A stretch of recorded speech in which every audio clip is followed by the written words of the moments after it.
Hello friends, आज थी सर्वपितृ अमावस्या यानी कि श्राद्ध का लास्ट दिन था। तो आज हमने 16वां श्राद्ध किया। तो आइए दिखाते हैं आप सब लोगों को क्या किया गया खाने के प्रिपरेशन से लेके पूजा तक। सबसे पहले खाना बनाने के स्थान को अच्छे से साफ़ किया गया। उसके बाद में हमने पूड़ियों का आटा लगाकर कुछ देर के लिए रख दिया। इतना बाकी की तैयारी कर ली गई और तेल को गर्म होने के लिए रख दिया गया। तो अब बारी थी पूरियाँ बनाने की। सबसे पहले हमने आटे से सारी लोइयाँ तैयार करके रख ली।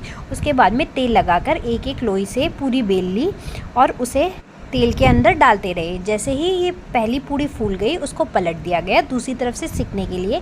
इतना हमने दूसरी पूरी भी बेलकर तैयार कर ली थी।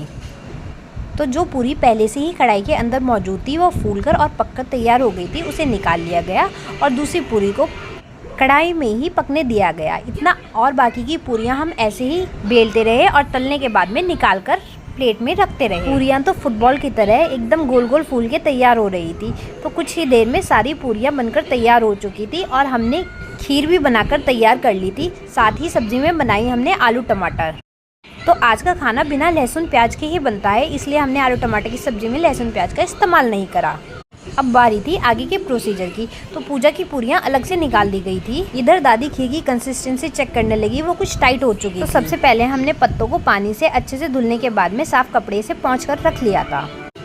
पूरियों को इन पत्तों पे रखने के बाद में हमने सारी पूरियों के ऊपर थोड़ा थोड़ा सा अचार भी रख दिया था। अब बारी थी खीर की। तो हमने चम्मच की मदद से थोड़ी थोड़ी खीर लेने के बाद में इन पूरियों के ऊपर रखना शुरू करा। क्योंकि ये थोड़ी टाइट हो चुकी थी इसलिए इसमें थोड़ी दिक्कत हो रही थी। खीर थी कि चम्मच से हटने का नाम ही नहीं ले रही थी। तो दादी ने थोड़ी मशक्क़त करने के बाद में खीर को आखिरकार पूरी के ऊपर रख ही दिया और ये पूरियां हमने 4 जगह करके रख ली। और सबसे लास्ट में इन पूरियों के ऊपर भी ऐसे ही थोड़ा अचार, थोड़ी सी खीर रखने के बाद में अब हम इनके ऊपर रखने वाले थे थोड़ी सब्ज़ी।